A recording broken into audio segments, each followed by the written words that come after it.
Hi there, I'm your host, Emelia Rallapalli, founder of Pebble, a brand strategy and marketing research consultancy. Pebble Presents is where we talk about creativity, marketing, innovation, and all the ahas in between. I'm glad you're here. Welcome to Pebble Presents. Hi, everyone. Thank you for tuning in. Emelia Rallapalli here from Pebble Strategy. In today's episode of Pebble Presents, we are talking about a subject that many are interested in, but few have had the opportunity to go through, and that is naming. I am so happy to be speaking today with our guest, Aaron Hall. Aaron has been naming things for 23 years. He founded Emphatic Branding about a year ago because he loves sharing his passion for naming with clients.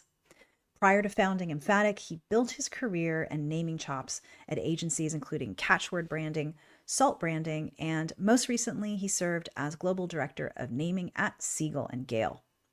Aaron and I have known each other for many, many years since his time at Catchword Branding when I first had the opportunity to collaborate with him.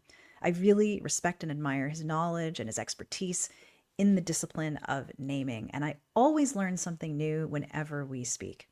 And I know that you're going to feel the same way after listening to our conversation today.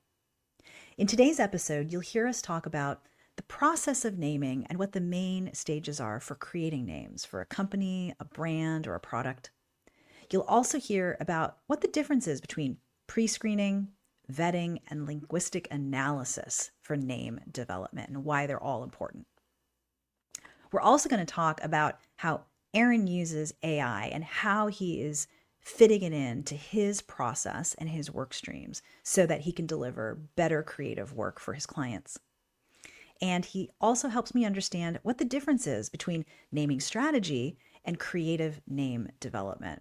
I learned a lot in this conversation. It's chock full of great insights about Aaron and the process of naming. I really hope you enjoy it.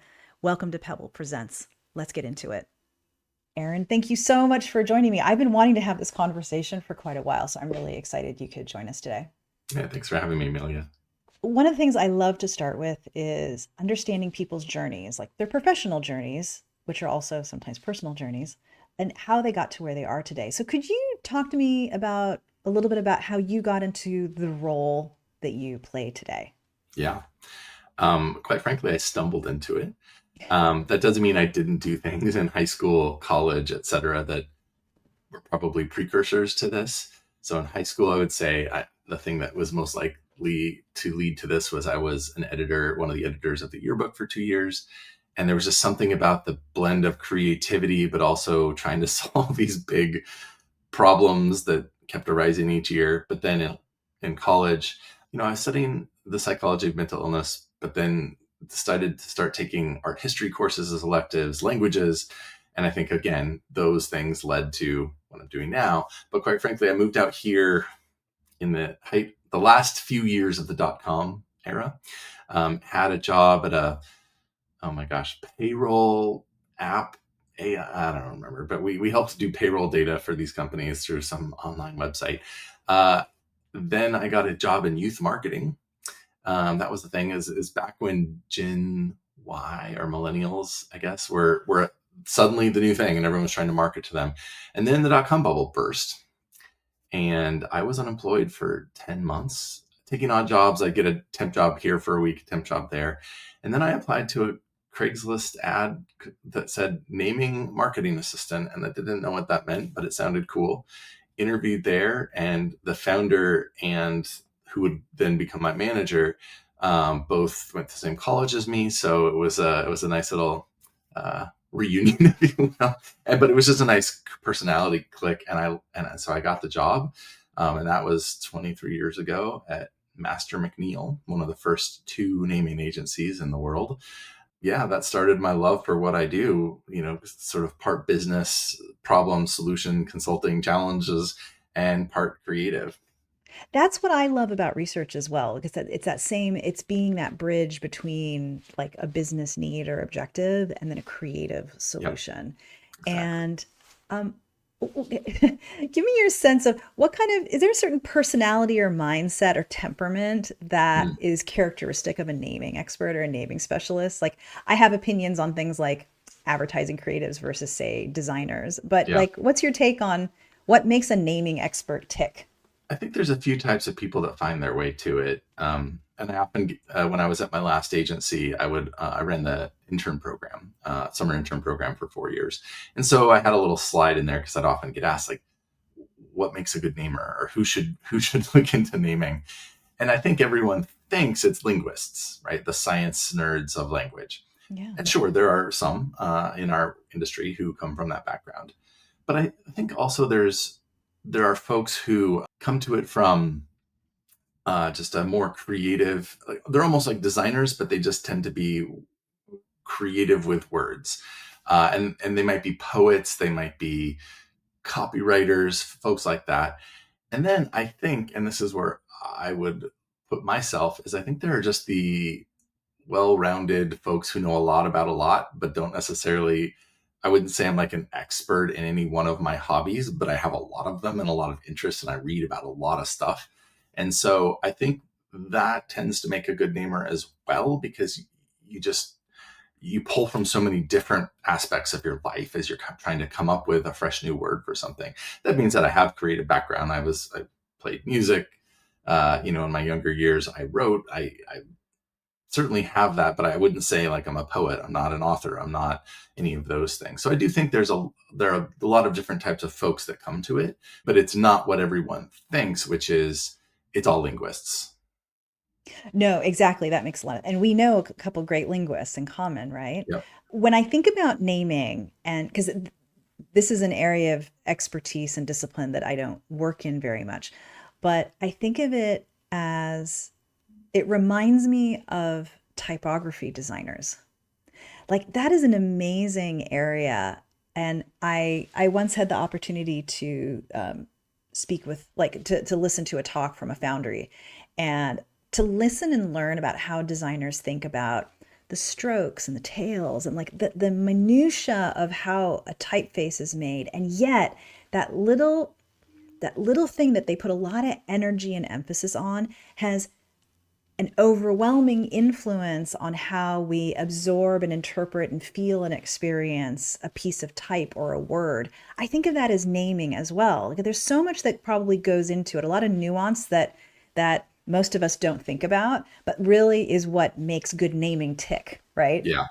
Yeah, I think there's so many things a good name can do and should do, but setting the right tone or vibe, right, and just how the word hits you, how the word lands, and sets that tone or vibe when it launches, but also looking forward and thinking you don't just want to create a trendy vibe and latch onto a trend and then have it not carry forward over time. So thinking through, I'm sure, just in the same way someone's thinking about that particular curly cue they choose, is it trendy, is it something that will fall out of fad or taste over time. And so there is a lot of that when I'm looking through lists of names and I'm trying to think of which ones to put through a pre-screen or which ones then to finally put into a presentation. There's a lot of that. A lot of it is, does this name say the right things, does it say the things the client want to, but then I'll admit a lot of it is just, does it excite me? Does it get me excited? Would I be excited to name a company, if this were my company or product, this thing? And, I have to keep in mind that it's also my clients' uh, preferences. So I do keep that in mind and show plenty that they'll like. But that's how I pick a handful of names, is I think this would be an awesome name for this thing. And it works sometimes and it doesn't others. But that's, I think what I like to say about my company now is that we create names that excite, names that make you take notice. And that's for my clients to feel excited, but then their eventual clients or customers, I want them to be excited by that name, for them to notice it and want to engage with it. Yeah. What would you have done professionally if you didn't find yourself in naming? Hmm. Yeah, I think event planning. I had a passion in college. That was my job for 4 years as a student. I throw the reunions at the business school.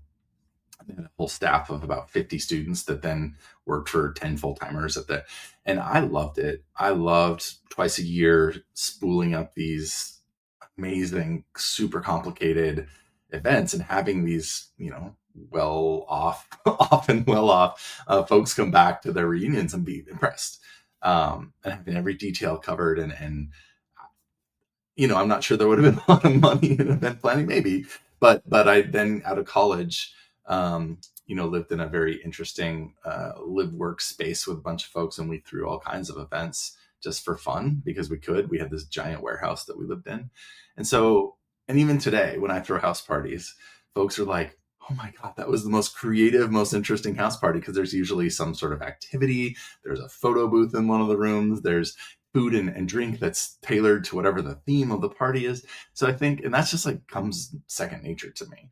Oh my Um, gosh, that's great. I see I'm learning new things about you. I had no idea. so it's funny that is a passion. And I think if I hadn't stumbled on this creative passion of words and naming, I'm pretty sure I would have ended up there at some point. Oh, that's incredible. Let's get into naming, because naming a company or a product or a brand may not be something that any of us do in our career, or perhaps if we do, maybe we only get the chance to do it once in our professional journey, right?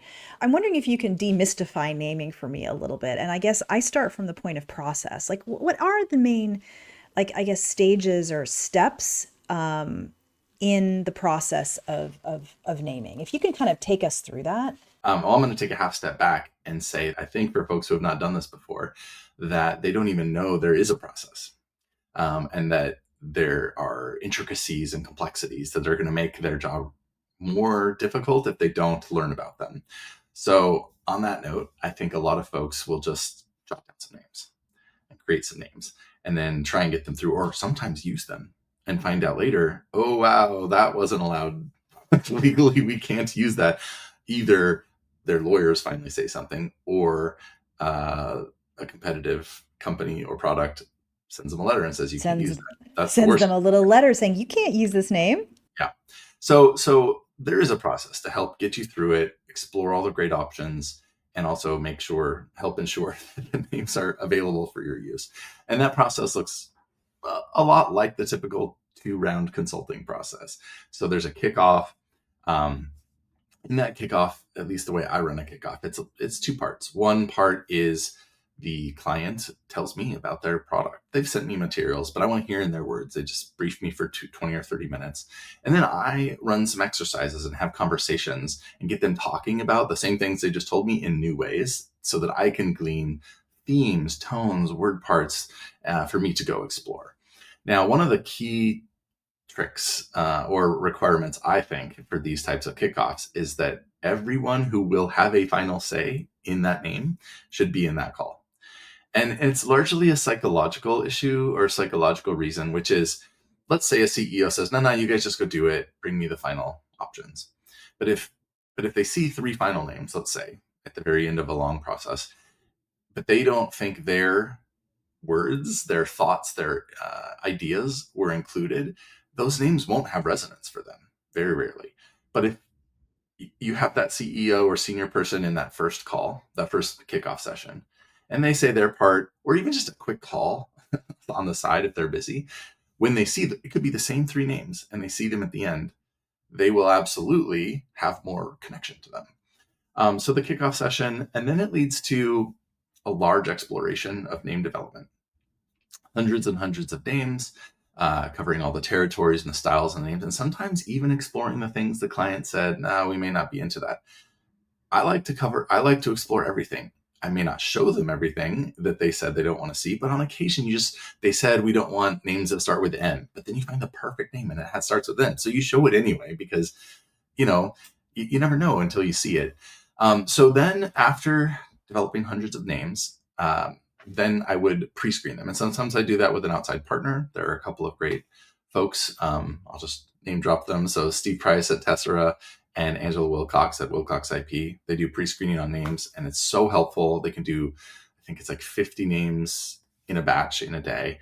And so you can just really get a broad swath of name ideas and then find out very quickly which ones are just obviously unavailable. You shouldn't show your clients those names because they will not be, happy when they find out later they can't use them.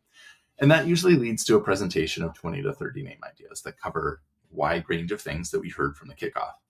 And what happens in that meeting, that first presentation, is almost inevitably 3, 4, or 5 are well liked.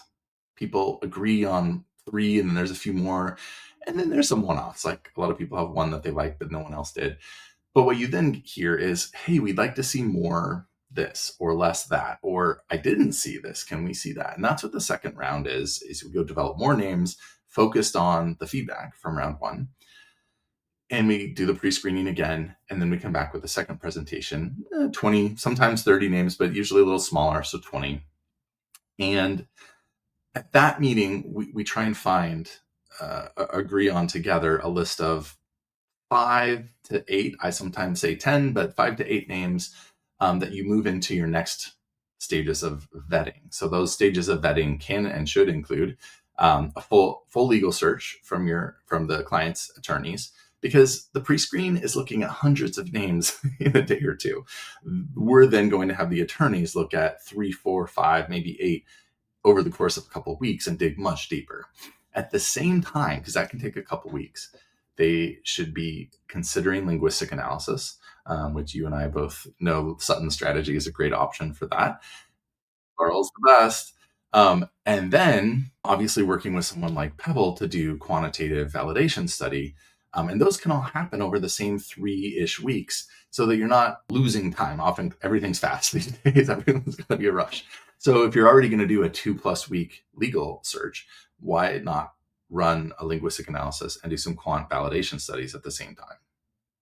So that leads to usually 1, 2, or 3 names that are clear legally, look good from the quant research, and linguistics hasn't shown any issues. And then it's a discussion on which one to choose as the final name. Sometimes clients include me in that and ask my opinion or have me guide a conversation. Often they have that conversation and make their final choice themselves. So that's the start to finish. You just like wrapped that, like that was a nice way to explain it. Like I completely wrapped my head around it. A couple questions. Since we're name dropping Laurel Sutton. Yeah, amazing. Before Laurel's reports, there's other vendors out there. They just don't give you what you need to assure a client. Yeah, exactly. But when we talk about doing a linguistic analysis Mhm. versus, say, the pre-screening, Mhm. help me understand, what is linguistic analysis? Is Sure. that really understanding the cultural appropriateness across different contexts? Or talk to us a little bit about what that is about and why Sure. that's important compared Yeah. to, say, pre-screening. Yeah. So I'll start with pre-screening really quick just to get it out of the way. Pre-screening is looking at trademark databases and common law databases and Google to see if someone is using that name that you're considering in commerce and that may prevent you from using it. So it's a legal question. With linguistic analysis, you've narrowed it down to 5 or 10 names you're interested in, and you want to make sure that it's pronounceable and doesn't mean anything bad. Let's just say it like it is. And that in the markets you care about, what Sutton Strategy does is they speak to 3 experts, and that can be language experts, business experts. They know what the task of naming is. They're not just randomly thinking, this name makes me think of boa constrictor. Like, who cares? Does it create a problem for use in the market from a pronunciation perspective? So it looks at how easy to medium to hard to pronounce is this in your language. These experts are in country of origin. They're not some linguistics professor sitting in, Virginia who just does a bunch of them. That is important. So how pronounceable is it? Does it have any negative associations? The way you pronounce it, or is it similar to anything with negative associations? Is it similar to any existing brands? And sometimes that can be helpful because it may not be at all related. And trademark wise, you'd be one turned up, which was it was one of the names we were looking at was the name of the most popular laundry detergent brand. Not a problem, but it was like the major laundry detergent brand in that country, and it's like got big advertising spend and the rest. And so they were like, it would just be a little weird, and so that's helpful to know. But it's, can you pronounce it? Doesn't mean anything negative essentially in your market. It's almost like it's like the linguistic usability of a name, Mhm. right? You're really. Absolutely.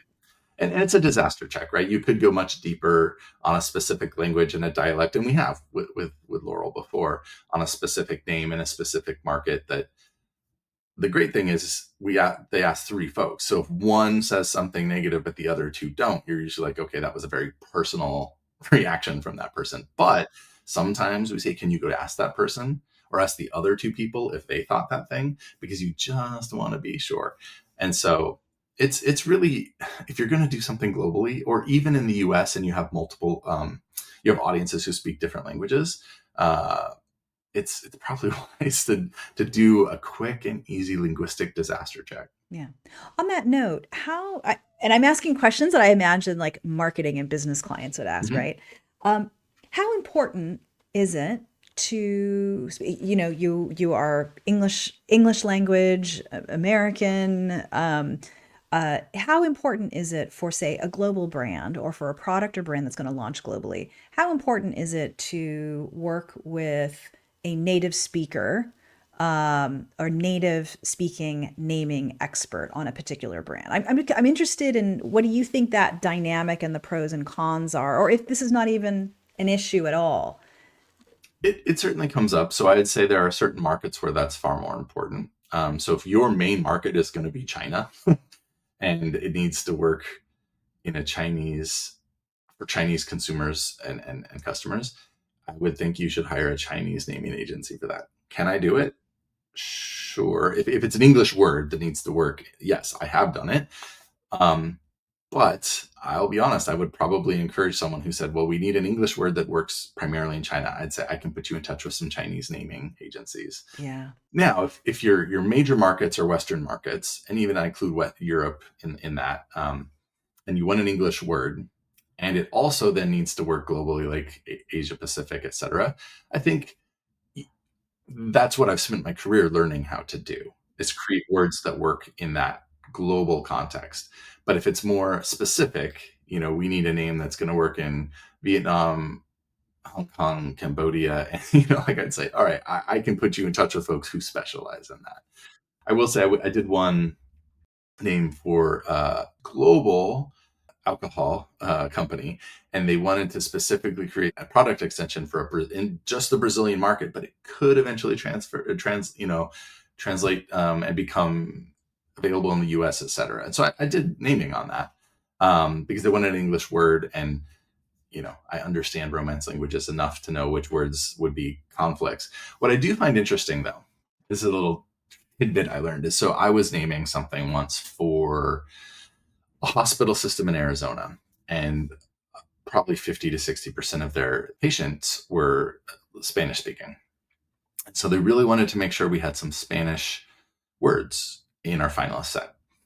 And so we did, and I speak Spanish, and definitely included some beautiful metaphorical words from Spanish.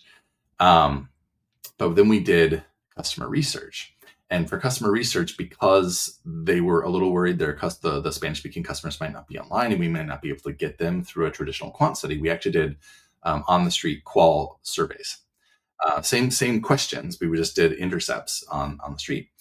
And it turns out those three names bombed with the Spanish-speaking audience because, I don't know if I'm going to get this exactly right, but Spanish words, metaphors in Spanish for a product or company felt weird to them.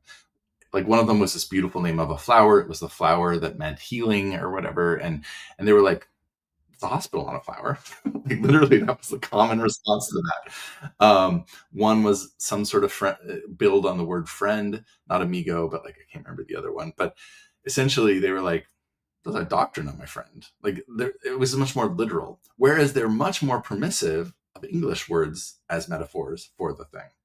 And so it was just an interesting learning for me over time that when you do decide to name in other languages, especially as I do get asked often to do French, German, Spanish, the Euro languages, be careful and cautious with how you use metaphors from those languages.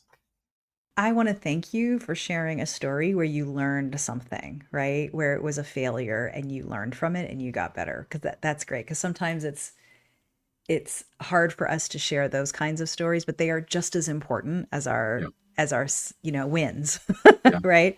yeah. So I'm really glad that you shared that. One more thing I'm interested in is, if I'm a client, when how early optimally should we be thinking as an organization about naming a new product, a new company, or a new brand? Like, I'm unsure about when in the process it's best to bring in a naming specialist to help name something as effectively and as thoroughly as possible. Can you talk a little bit about what you have found is the best time to slot into a client process?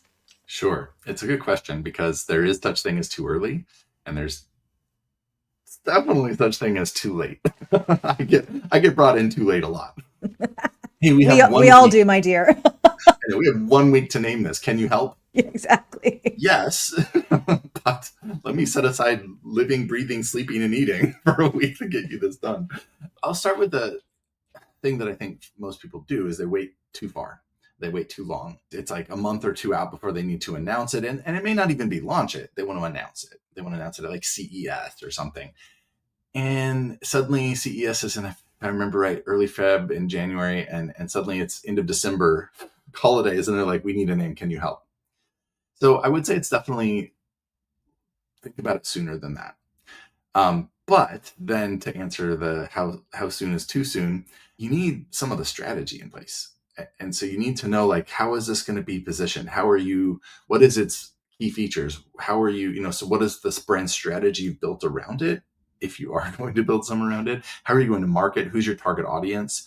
Have you done any user testing? Have you found out which users are more interested in the thing or not? And from a company perspective, I often in the Bay Area here have worked with a lot of startups who try and name the second they have the idea for the company. And my number one piece of advice is just code name it something for now, not something that's cool that you're going to keep, but Project Jelly Bean. I don't know, something simple, because what you're thinking of today or at launch, or sorry, at launch, what you're thinking of when you start the idea for your company is not what the company is going to be or offer when you get further down the line. And so wait to name it and spend time naming it once there's a there, because you want to build the name around that. That's the number one thing I see about naming a company too early is folks want to name it as soon as they have the cool idea because they want to talk about their idea with folks. And so I'm a big fan of code names for that reason. But You just like validated my worldview. Because actually, when Pebble didn't start as Pebble, I didn't name it for 6 months. yeah, And I had like a temporary placeholder so that I could work and, like do a little bit of a proof of concept, if you will, for the yep. business. And then when I felt ready and I had simmered on it for a bit, then we were able to go into naming. But like you just validated my approach. Well, I'll tell you how I named my company. When I first decided I had the idea that I wanted to strike out on my own, I spent a lot of time doing competitive analysis, looking at all the other 1, 2, 5, 6 person shops out there, who many of them I know quite well, looking what their names were, also looking at how they present themselves, what they say their differentiator is, how they talk about creative versus strategic, etc. Then I did a lot of soul searching about what it is that makes me Aaron the brand and how my clients interact with me and what they like, what they've said over the years they like about the way I present and the way I run the process. And then I started doing a lot of brand story writing before I even got to my name. Like, what would I say about myself with just using new name as the placeholder when I wrote the story? I had like 4 versions of the story, 4 iterations. And I finally then ran a naming process for myself. I did a round of names. I pre-screened them. I lost a lot. I still wasn't loving it. So I did a second round of naming, had them pre-screened, and then got down to 6 that I was really fond of. And I call her my mentor and friend, Helen Gould, reached out to her and said, "Can I present these to you? Because that's where I thrive, is in the presentation of the work." And I knew that then I wanted to hear from her when I presented them, which one or two really seemed to be matching with who she knows me to be. And so that really got me down to my final 2, and then just based on, I think, who I am, Emphatic really just landed and it felt right. But I did a full process and I spent, like you said, I think it was 5 or 6 months before I got to the final name, because So that's maybe just, that's a good rule of thumb. Like when we talk about timing and when a client should bring you in, they should have their strategy in place. They should know what is the product going to be, who's going to use it, how we're going to position ourselves in the market. but give yourself 5 to 6 months to really do your naming process justice, Yeah. because your name is your marquee. Like, that is not going to change. Yeah. Yeah. I would definitely agree that see where your business and your business plan and your idea has evolved over 6 months, and then approach a naming of it. Yeah. Because I will say, when I first had the idea to leave, I had all these ideas of how I was going to run a team and be a boss, because I care a lot about that. But that, if I tried to name it around that in that first month of deciding I was going to leave, that would have been a very different kind of name and proposition. And that's not really what business is really about, because I don't have staff. So Right. I'm glad I took time. Yeah. Yeah. Me too. It's a great name. Emphatic Branding. Great name. Thanks. Talk to me a little bit. I've heard about naming strategy, naming strategists, and then naming creative, the creative process. Can you talk with me a little bit about, what is, help me understand what naming strategy is versus, say, creative? Mhm. So I think I'm going to start with one way you hear it, and then I'll get into the more nuts and bolts of what I think the two different pieces are. But what you often hear from naming companies is that they're creatively strategic or strategically creative. And that's a very common positioning. I found when I did this, competitive audit a year ago. They're trying to ground themselves and justify that they aren't just crazy artists throwing words all around, that they actually put rigor to the thing. And I think that's what that means. But then in the world of branding, there is the naming creative, and that's largely what I've talked about: creating the names, coming up with the name or the word or two that's going to be this big, powerful vessel for you to talk about your company or product. So that's what I would say the naming creative is. Naming strategy, I've been told I'm very good at. Over the last 23 years, I do a lot of it. It's not my favorite. If I could only do the creative, I would. But I often, because I know how to do the strategic stuff, and it's complicated. And so what that is I boiled it down to: how many names do I need? Where should I be using creative names versus descriptive names? And what's the best way to name things with as many or few names as possible to communicate to my audience and get them to engage with my products or my company in the right way? So largely what ends up happening is very big companies have proliferated product names either through acquiring a bunch of other companies and their products, or just making stuff, and everything, that new thing gets, every new version gets a new name. And so at a certain point, they start to realize, whoa, we have a lot of names and trademarks. Trademarks are expensive to defend, by the way. Yes, they are. And like, our customers don't really know which one is which, or there's, because not even just beyond the number of products, then often there's tiers and versions of those products. As customers or consumers are getting confused, help us simplify. Help us figure out where the best place for a creative name, descriptive names, when should we not use names? And that's what naming strategy is. Some people call it naming architecture. Some people call it portfolio architecture. So it sits under brand architecture, which is a much bigger question of where to use brand elements, name, organizational structure, names, designs, etc. And then within that, underneath that is, okay, now we have an organizational structure from our brand architecture. Now, which parts should we name and how should we name them? I'm glad that you explained that, actually, because I have recently done a what we called a naming architecture for a client, and I realized, well, it's about logic. It's about creating, it's about sense making the entire body, right? Mm-hmm. And all Mm-hmm. the parts and how they relate to each other. And I found that quite interesting, actually, right? So I'm glad that you explained that difference, because I don't consider myself a naming creative at all. But I really enjoyed the process of doing the strategy side of what is this portfolio going to look like, and what are the conditions under which you should, I don't know, create a product versus a sub brand. Right. And with brand architecture and naming architecture, I think they largely depend on someone who understands how to take a client's business goals and map them to brand, or map brand to those business goals. And so that's what you did with that. The client had a goal, and then you help them understand, like, how many sub brands or product brands or other do you need to achieve that goal, and how many will be too many, and it prevents you from achieving that goal. And that's a really important part of the conversation. And I wonder how many clients really actively have that conversation internally, not on this specific example, but like in general. It makes me realize, it's really easy to add things to a brand or a company. It's really hard to clutter clear and take things away. But there are real financial implications, right? Because if you have multiple brands, you have to support all those brands with marketing. You have to protect the trademark. You have to compete in multiple markets. So there's a lot of lost opportunity cost if you have to keep retaining these different brands and entities that may or may not be necessary in Right. your business strategy.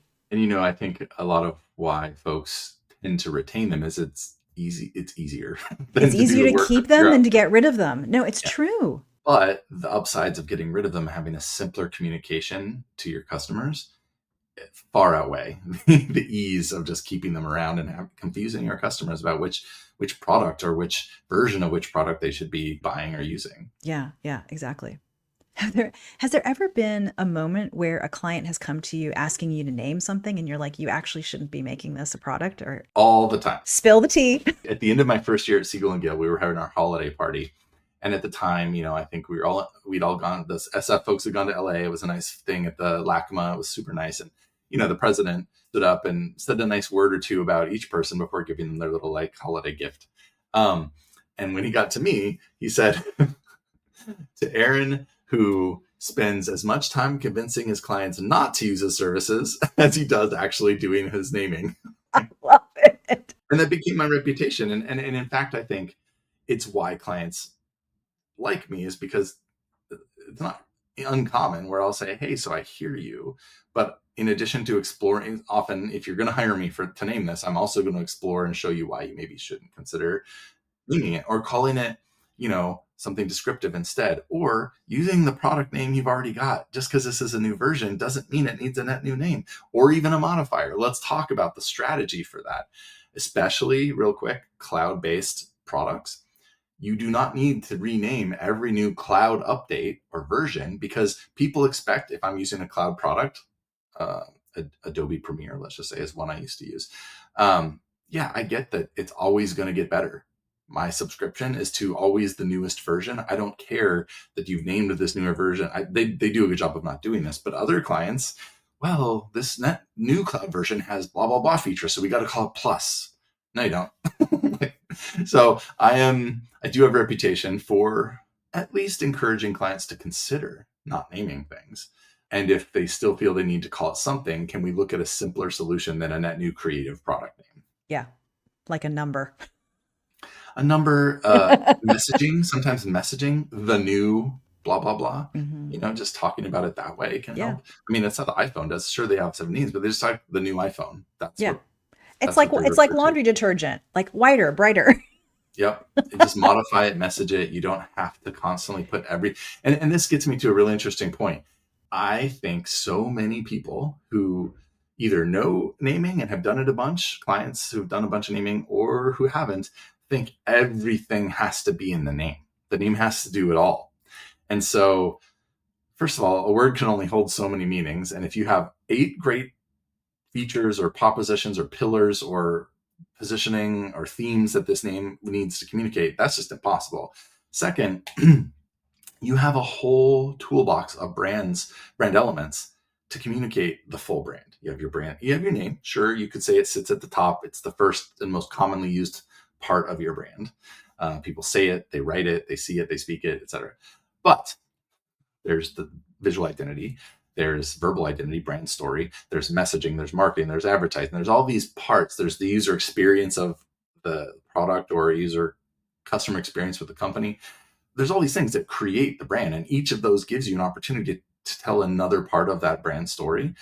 It all doesn't have to be in the name. In fact, I'd argue if you said fast, the name is about fast, and the visual identity says something fast, and then the verbal identity is, hey, we're fast, and then the marketing advertising, hey, we're fast, man, it's going to feel a little one-sided. It's just like flat-footed. It's kind of boring. Why not talk about, say, you chose fast for the name, the visual identity, what else is important? Maybe it's the fast, way this thing works makes you happy. So maybe, and this is what Amazon has done, right? The arrow gets to you fast, but it's also a smile. It's a smile. Thank you for noticing So, that. right. Turner Duckworth designed that identity. I always talk about it. Amazon is a great example of communicating many messages with all of their brand touch points. So Amazon, metaphor for vastness, right? It's everything you can imagine, all accessible in one site. Then you have speed, gets you quickly, and it makes you happy. I mean, those are three things in a name and a visual identity, and none of them is the same. It wasn't like Amazon created a logo that had to be about vastness. The word already does that. Why not use those opportunities? It's hard to say like the name doesn't have to do it all. So I often flip that script a little and say the name should communicate one or two of your most important themes very strongly, and the rest can be supported through all of your other brand elements. I'm really glad that you brought that up because we find that we have the same conversation. So when I'm working with clients on their brand strategy, I think we as marketers and in business, we tend to default thinking about brand as about message and communication, but we often forget that brand is also about the materialness of a brand, right? It's not just message, it's material. It's not just what we say, it's our behaviors, it's how we show up. And I think that's what you're getting to, which is not everything is going to be captured in every element of your brand identity, whether it's the name, the logo, the typography, the messaging. It's dimensionalized. It has nuance. It has complexity here and there. And I think it's really great that you find that you have to have that conversation and remind clients of that also in the naming process as well.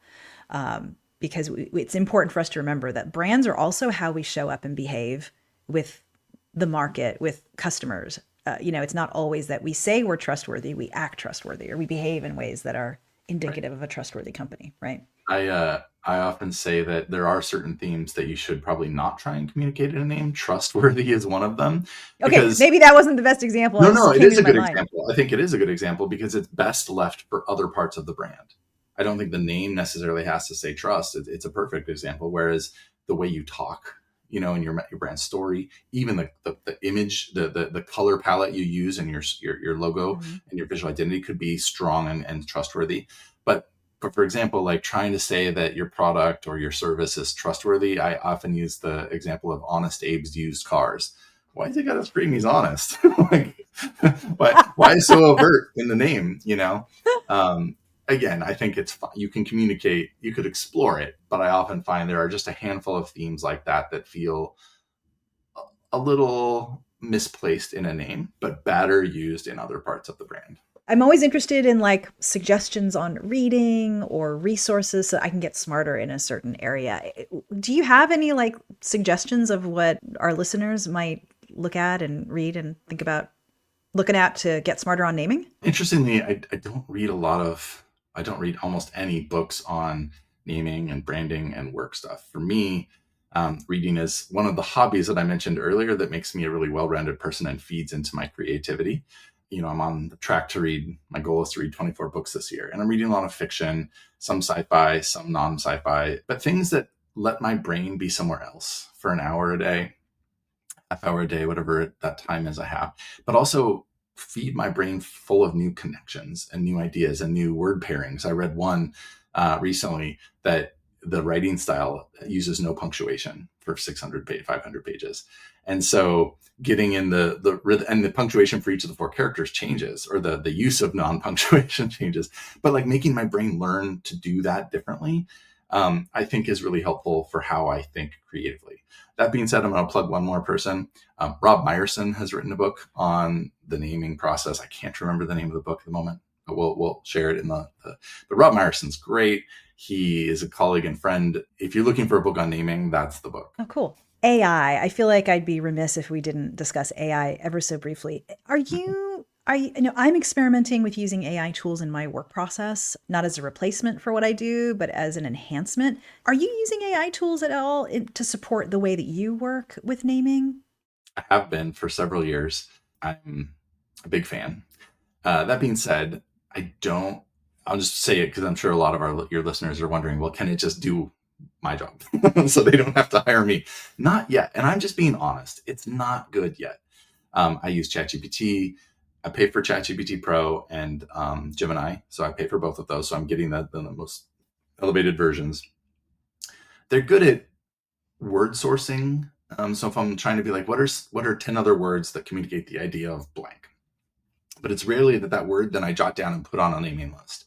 Then that word helps me think more thoroughly about an idea or topic or theme that I'm exploring. They're kind of okay if you're like, hey, I need 10 different ways to say options manager, right? Just thinking something generic. And you're like, here's what this thing does. I'm calling it options manager. It doesn't feel right. And it might spit 10 out.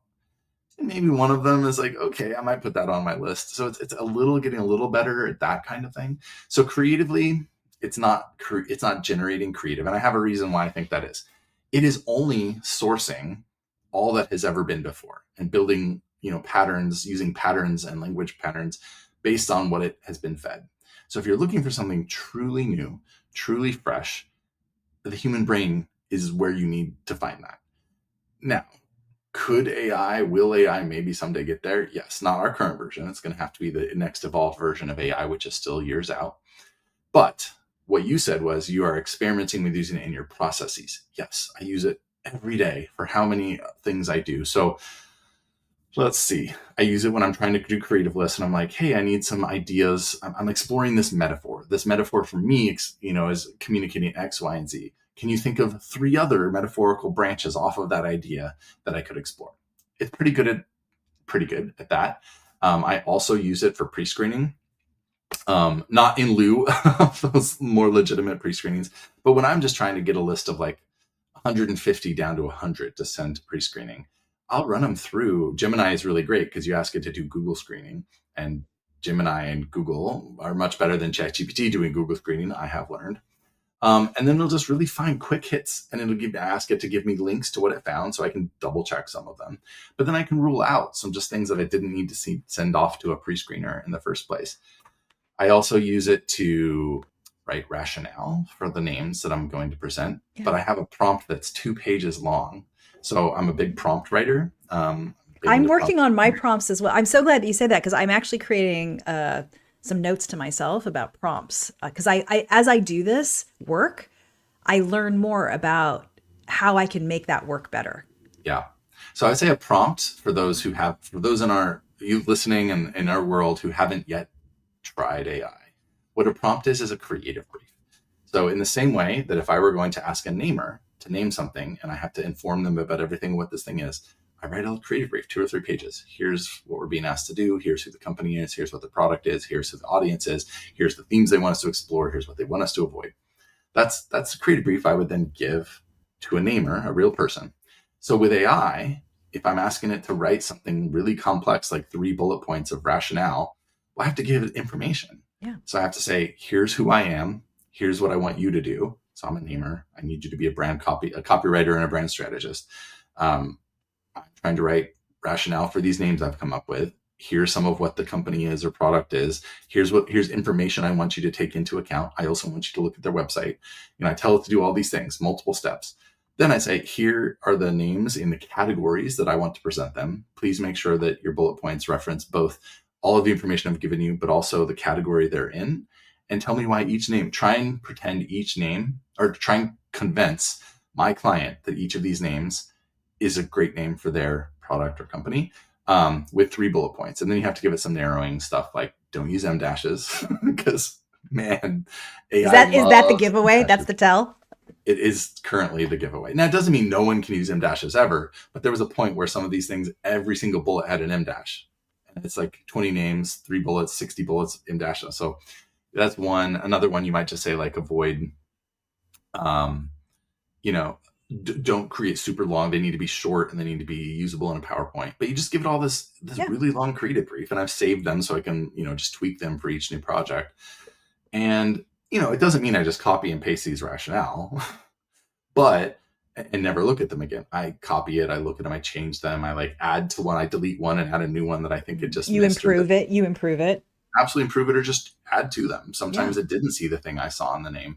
But I would say it gets 75% of the work done in 2 minutes. Yeah. And then I can spend more of my time focused on polishing that. And I think that's what I see AI and how I use it in my processes is I use it for the things that took the longest amounts of time. that we're eating away at the thing that should take the longest amount of time, which is creative development. Yes. That's the thing I can do, and I want to spend most of my time on. Now, Google screening, which could take a day before, now takes me an hour to do, 150 names. Rationale could have taken me half a day. Now that takes me an hour. So I'm still spending my time on them, but AI is streamlining some of the more complex and time intensive tasks. consuming Yeah. overhead work Yes. of what you truly are being hired to do. It absolutely saves me time. Doesn't eliminate anything. I'm still working on it, but it's doing a lot of what I used to do quicker so that I can get to the stuff I really think deserves the more meat and time, and that the human brain can still do better, which is name generation. Yeah, exactly. That's incredible. That's so helpful. Thank you for sharing that. And it feels good to hear you say that too, because it's in alignment kind of with how I have been using AI tools and resources as well. Okay, before we go, I would love to do a lightning round. So this is a new thing that I started doing in my recent interviews, and it's just kind of fun. So we're going to cover 3 categories, and within each category, you can pick a number between 1 and 10. And then I'm going to give you the question that's associated with that. Okay? Yeah. Our topic areas are going to be decision making and values, personal philosophy, and some creative professional questions. Okay. All right. So let's go to the first one. Decision making and values. Pick a number between 1 and 10. 7. You're very decisive. I like that. Number 7. What principle would you never compromise on, even for money? And this is regarding work? It could be either, I suppose. It could be work if you want. No, this is supposed to be lightning round, but this is hard. I don't know if this counts, but I would never sell my dog. I think people get asked, because this was an internet meme. Here's $1 million if you let me have your dog, and people wouldn't do it, and I would never. Never. Oh my God. It was a meme for a while, and there's no way. There's no number you could pay me. Oh, you have a good puppy. All right, good. Personal philosophy. Pick a number between 1 and 10. 5. What belief do you hold that you can't prove? This gets a little creative, a little into my penchant for sci-fi and fantasy. I believe the human brain, some of our human brains, can tap into otherworldly, other dimension, other existences that we just have not been able to quantify or explain. Call it a different dimension, call it a different state of being, whatever it is. I think there are things that people explain as, woo-woo experiences people have, that just too many people have them without it being, it's a shared experience that, to me, I cannot prove it. I think someday, 100 years from now, we'll have the science or whatever it is to prove it. But having had some of these experiences myself, I just think there's something, whether it's a layer of existence on top of ours, next to ours, whatever, that sometimes we tap into, but there's literally no way to prove any of that. Your response kind of reminds me. So I've had the experience of being with people as they die. And I've always had this sense that there's an opening of awareness for these people when they are transitioning, and that they see their family, or they see their mother or father, or somebody elder to them, somebody previous to them. And I'm I think there's something in that. I think our brains do some kind of an other signal reading at those kinds of moments, So I hear you on that. That's a great response. Mine was, I've had out-of-body experiences. Sure, lots of people claim that, but then I trained myself to be able to make myself have an out-of-body experience. Yeah. I had some verifying information because I was able to travel sometimes when I did these things. Yeah. And had someone else who I traveled one night to see, and asked them if a certain thing was true that I had seen, and they were like, yes. So wow. I just think there's more there that someday we'll understand, but we just don't understand it at the moment. Yeah, that's amazing. Last topic is on creativity and being a creative professional. Pick a number. Let's go with 9. You're going to pick number 9. Okay. This is a very relevant question for us, for you and me. When do you trust your instincts over market research or feedback? That is a good one. And I won't take offense, honey. No, because I'm your researcher.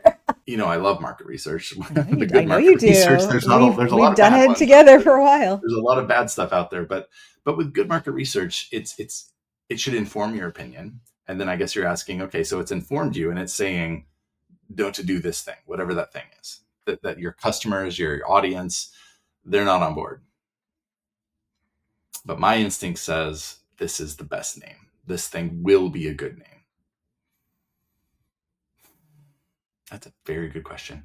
I think when I would trust it is if I felt like the market research was capturing only what people feel comfortable with and know now. And if this thing that we're naming is just, it's not going to be anything that they could even comprehend yet, or it's so far beyond the thing that they know that might be competitive or existing today.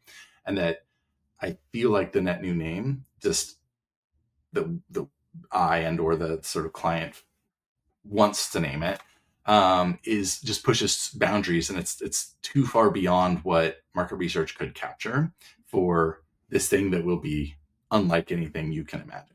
So that's when I would trust my instinct. But I rely on quant. I love quant validation studies that say, hey, of your 9 finalist names, these 3, look at all these problems we found out. People associate it with low quality, whatever. Great. Here's middle tier. Those are great. But here's 3 that hit. They say most of what you want to say. People thought they related to the themes that you were interested in. They feel like it's pushing down, whatever. I think that's a perfect use of trusting that market research. But in those rare cases where, I've said it to clients that I just think this is a badass name. I think this name will be a hit. I think it's untraditional or non-traditional. I think it's going to really stand out. Yeah. Good market research should be able to capture that, but there's just a few times where I think I've been willing to say, I know this one's in the mid tier. I think that's because what you're doing is so different. And I think this name can capture that. Well, and that's a great, it's funny that that's actually the question that you picked, but like, I totally agree, because you want to use research. Research is not a replacement for decision making. Exactly. In any topic, whether it's naming or product development or advertising or whatever. It's something to help you and assist you with your decision making. But ultimately, you client, you Aaron, naming expert, are going to know best. So you want to use research as a support to your instincts and as to make it better, but not to replace it. Yeah. And I would say, like, if there's some CEO or CEO who've been doing this for 30 years and they know their industry or they know their company or they know their customers, and I've been doing this 23 years and I know names and I know what names can pop even when they aren't expected to, right? When you put all that instinct together, it has to be measured alongside, okay, and here's what our customers or our audiences are saying. So let's combine the two, not let one overrule the other. And sometimes it is about a C-level, a C-suite person just making a gut instinct call. And I've seen it happen where, a client chooses a name that from the mid-tier that were like good, they were fine, and not from the top tier because they just said, no, this name though, this is it. This is the one. And of course it does well for them. So I think it's hard because I love market research and I think it's so valuable. I wish more of my clients did it at the end of their processes so that they had a read on which names were communicating the things that, like, look, I get it. I'm one person. I have my experience. Also, white cisgendered male. Like, I'm going to have a very specific view of the world, even though I try and expand it as I'm doing my work. But like, I want to know what more people think. What reactions did they have to these words that I didn't? I see it all the time. Even when I'm presenting names, I'll finish my whole talk track for the 20 or 30 names and we'll get in discussion with the client. And a client will say, oh, well, another thing I saw in this name that you didn't mention is XYZ. Just that is an example of why market research is valuable. I think all of the times, like you said, it is an informational tool that you then add to all the other things you know about your client or that your product or your company that you're trying to launch, and your own instinct, and say, let's put it all together and make a choice. This is amazing. Aaron, I have thoroughly enjoyed this conversation. I'm really grateful that you Likewise. came on, and I feel a lot smarter after having listened to you. So thank you so much for your time and for sharing your expertise. Yeah, thanks for having me. I love talking about naming. So do I. You've just listened to another episode of Pebble Presents. Please follow the show on Apple, Spotify, or wherever you listen to podcasts. If you're interested in learning more about bespoke market research programs and strategy consulting from Pebble, please visit our website at pebblestrategy.com. If you enjoyed the show, please follow, like, subscribe, and share. Thanks for listening. I'm Emelia Rallapalli. Until next time.